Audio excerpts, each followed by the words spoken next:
Hello friends, and welcome to another Library Guide podcast. I am Peter Ward.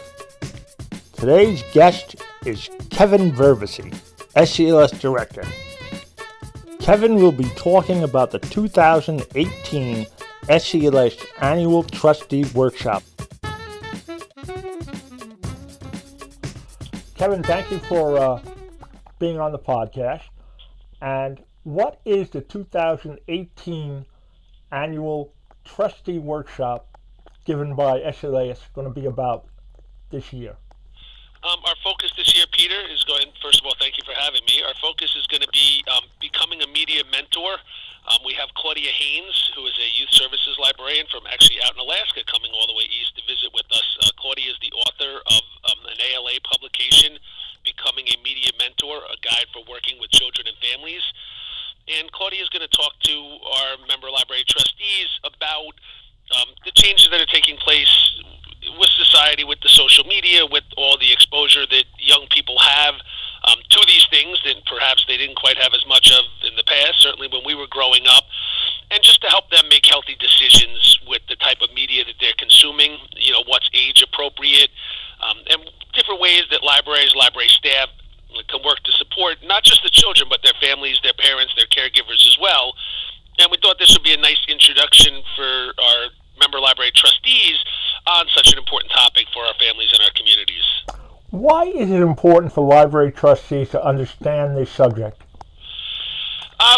We think it's important for trustees to recognize and to be aware of all of the challenges that are taking place outside the walls of the library so that we can all better focus the things that are taking place inside the walls of the libraries to support our communities. And obviously, in this day and age, with the way that all of us consume media and are interactive, it seems like 24 hours a day, 7 days a week, it obviously impacts each and all of us, but especially the young people. So, again, giving them some perspective on what's going on and helping them to understand what an important and challenging issue this is so that they can then support the work of their library administrators and their library staffs and ultimately to help, our local residents in our communities. Do you think that Suffolk County libraries have a handle, so to speak, on social media? Certainly the libraries utilize social media and the various platforms to promote the different things taking place in the library, but I don't know that any of us, Peter, really have a full sense of what's going on in social media.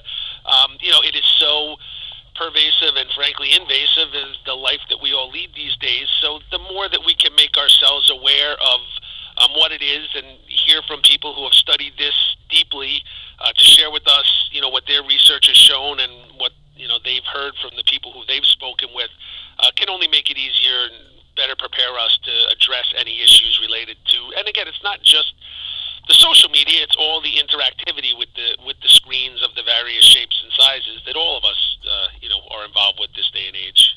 How did you come across this speaker? How did you get in contact with her? Well, our youth services team, as well as Samantha Alberts, who helps coordinate all of our continuing education program, had an opportunity to hear Claudia speak at an event earlier, I believe it was earlier this year, and we're very impressed with both her ability as a speaker and obviously the important content. So many of the speakers that we bring in here are people that we've had a chance to see at various conferences and workshops, oftentimes outside of Suffolk County. So while that's our responsibility to go and keep up with everything going on everywhere, we recognize that, certainly for our trustees, that's a bigger challenge. So we try to identify people who, have an important story to tell and, frankly, are good storytellers and try to get them here to Suffolk to speak to our people. Now, SCLS, especially under your leadership, has made trustee education a priority. Why is trustee education important? Trustees play an absolutely essential role with public libraries. They are, what the word says, they're the trustees. They're the ones who are ultimately, at the end of the day, responsible for the development of a service program, for the budget, for the facilities, and for all of the things that make our libraries here in Suffolk so special. So giving them the opportunity to be, kept up to date on library trends, and that's the kind of thing that we'll be talking about when we get together in November for this trustee workshop. And we also hold workshops on legal issues and financial oversight and all the various responsibilities that trustees have, and we just see it as one of the most important roles that a cooperative library system can play. At this point in time, Peter, it's actually even more relevant because New York State is in the process now of developing, the New York State Education Department is developing a new commissioner's regulation, which will actually require public library trustees to receive up to 3 hours worth of continuing education each year.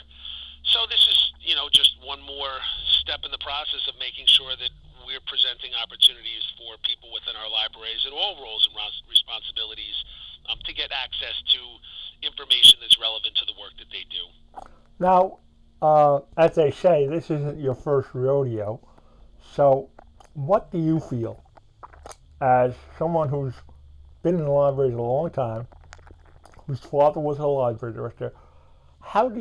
What do you think is a trustee's most important responsibility, and why?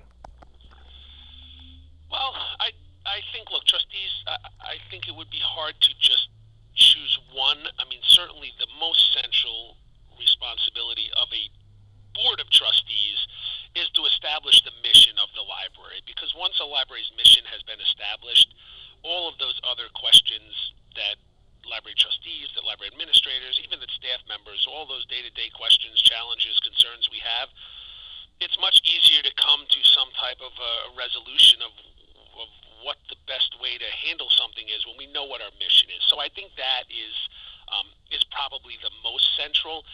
But when I have an opportunity to go out and speak to boards, I tell them that the best thing that they can do is be focused on the big issues, the planning, the service programs. Obviously, they have day-to-day responsibilities or month-to-month responsibilities with the fiscal oversight, with approval of personnel changes and those kinds of things. And those are